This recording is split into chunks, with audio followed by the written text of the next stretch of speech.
You open Instagram at 2 a.m. and the first reel hits with a 24-year-old in Bali closing her laptop on a beachside villa captioned, "Quit my 9-to-5, made 6 figures in 3 months." Then swipe to your high school friend announcing engagement with a ring the size of a grape. Swipe again to a stranger your age posting, "Just bought my second rental property." And your chest tightens, heart races, the voice in your head whispers, "I'm 25 and still renting a 300-square-foot studio, eating instant noodles and doom-scrolling my life away because 82% of Gen Z report feeling behind by age 25 according to a 2023 Deloitte survey." But this isn't failure. It's social media's upward comparison bias. A psychological weapon that spikes your cortisol by 40% in under 10 minutes and erodes self-worth faster than any real-world setback. Yet you can escape with a 3-app, 7-day detox formula that rewires your brain, silences the spiral, and rebuilds your internal scorecard from the ground up. Your brain evolved in tribes of 150 people, where status was clear, but now your tribe is 3.8 billion curated highlight reels, because platforms algorithmically serve upward comparisons only. The promotion, the glow-up, the "I woke up like this" lie. And a 2021 Stanford study tracked eye movements on Instagram showing users spent 73% longer staring at success posts than average content, since the brain's social comparison circuit in the ventromedial prefrontal cortex automatically ranks you against every image. Losing the rank loses the dopamine. This isn't passive scrolling. It's active threat detection where the amygdala flags every better life as evidence you're falling behind, triggering the same fight-or-flight cascade as a lion in the savannah. And a 2022 Journal of Experimental Psychology experiment measured cortisol in real time with a 40% spike within 8 minutes of upward comparison feeds, while chronic exposure elevates baseline stress equivalent to working 60-hour weeks.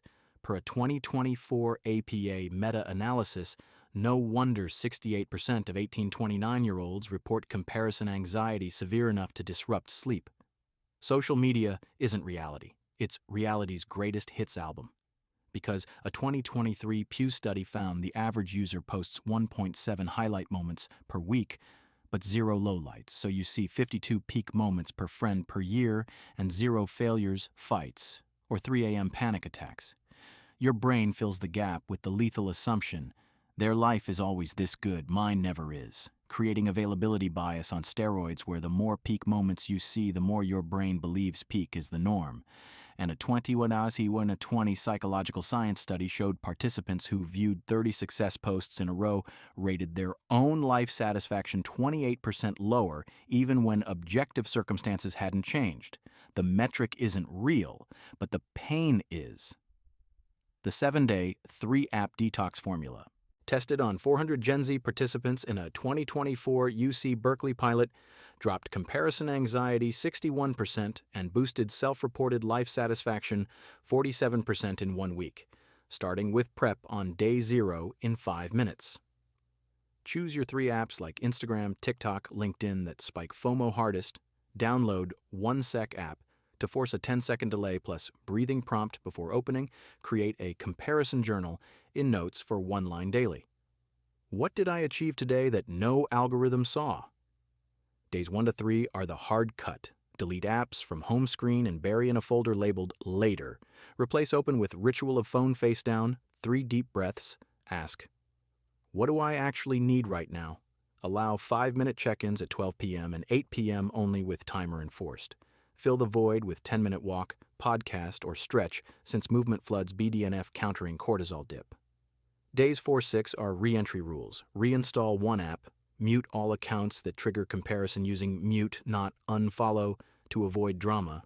Follow 5 reality accounts like comedians posting flops or creators sharing bloopers or a struggle care for mess. Post 1 lowlight like spilled coffee on my only clean shirt. To normalize imperfection, use compare and despair sticker to screenshot triggering post. Sticker it, archive it out of feed and out of mind. Day 7 is the new metric. Write my 25 list of 25 things you've done by 25. No one else has learned to cook pho, survived a breakup, paid rent on time, set phone wallpaper to photo of your list as the first thing every morning, schedule monthly, highlight audit to review your own posts and delete or archive anything performative. The formula works fast because removing triggers drops baseline stress 33% in 72 hours per 2023. Biological psychiatry. Replacing scrolls with walks boosts dopamine receptor sensitivity. So real-life wins hit harder. Journaling activates the narrative self where you author your story, not the algorithm. Curating. Low lights rewires your brain to see struggle as universal and success as rare flipping availability bias. Maintenance stays free forever with the 3-post rule, never posting more than 3 highlights per month to keep your feed human. Friend cleanse. Quarterly. To unfollow anyone whose content makes you feel small with no explanation needed. Real-life dopamine menu, listing 10 non-digital joy sources like Call Mom, Bake Cookies, Dance Alone, and Pull One daily, 25 by 25. Check in every birthday to add 25 new private wins and watch your metric grow. Sometimes, behind masks deeper wounds like imposter syndrome journaling, evidence I belong daily, parental pressure, scripting boundary, I'm building my path, updates when I'm ready, financial trauma tracking $1 wins like packed lunch equals $10 saved because momentum beats milestones, and if anxiety persists post-detox, consult a therapist since comparison can gateway to depression. The algorithm sells a lie peak at 25 or bust, but reality shows the average millionaire is 57, the average PhD is 33, the average first-time parent is 31, 25 is the tutorial level. You're not behind. You're unscripted. The reels you envy are 0.01% of someone's life edited in 17 seconds, while your blooper reel is the raw material of a story worth telling. Start the detox tonight. Delete the apps. Write your first journal line. Today I woke up, that's enough. 7 days from now, you'll scroll if you scroll at all and feel curious, not crushed, because the only metric that matters is the one you write when the screen is off. Your 25 isn't late, it's yours.